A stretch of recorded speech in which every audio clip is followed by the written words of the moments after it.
Okay, so today we're finding the volume of pyramids and cones, which are the pointy things. If you notice in the formula, there is a 1/3, and that is because if this pyramid was a box that went straight up, it would be 3 times the volume because it would fill in all those spaces where the point exists. So all we do here is we find the area of the base, which is very easy. 10 times 10 is 100. And the height, which is easy. It's how high it is from the point straight down, which is at 11. I call that the fireman's pole. It looks like a fireman's pole going through the pyramid. And then we just do 1/3, 100 times 11.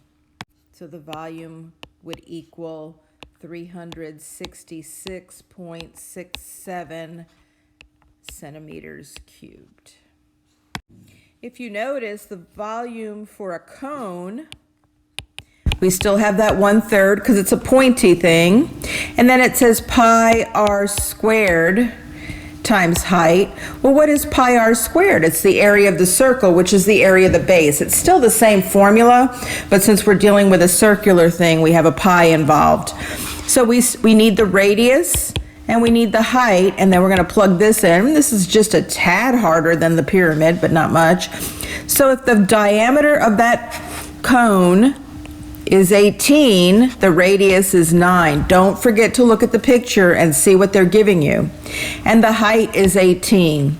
So we have 1/3 times pi times 9 squared times 18. And that volume should be 1,526.81. And we're also dealing with centimeters.